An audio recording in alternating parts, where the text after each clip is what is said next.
कुछ जगहों पर मौत आती नहीं, वो इंतजार करती है।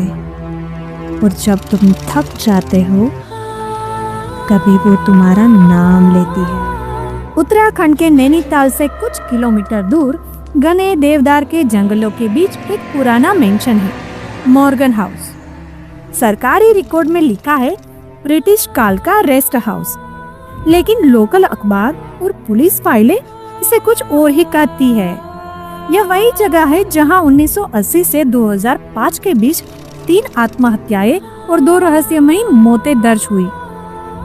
1998 में कोलकाता से आए राहुल सेन और उसकी पत्नी प्रिया हनीमून के लिए यहाँ रुके।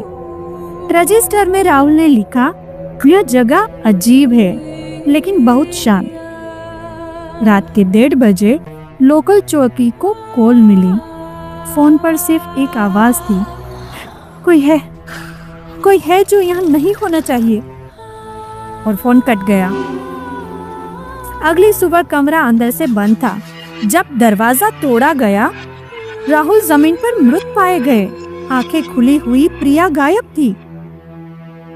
कोई संघर्ष के निशान नहीं, कोई खून नहीं, लेकिन कमरे के दीवार पर नाखूनों से खुरोच कर लिखा था, वो आई थी।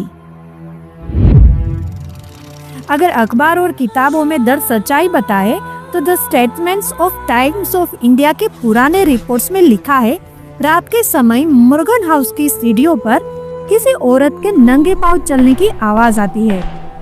पर सबसे डरावनी बात यह है कि जो भी उसे देख लेता है वो कुछ दिनों के अंदर या तो पागल हो जाता है या खुद को मार लेता है।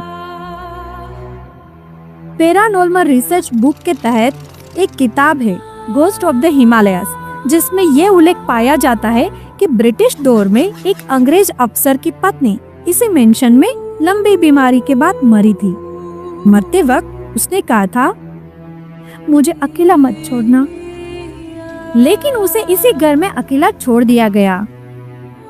आज मेंशन बंद है, लेकिन केयर टेकर बताता है रात 3 बजे ऊपरी मंजिल की खिड़की में एक परछाई खड़ी होती है, और अगर कोई ज्यादा देर देख ले तो अगले दिन वही परछाई उसके सपनों में आने लगती है।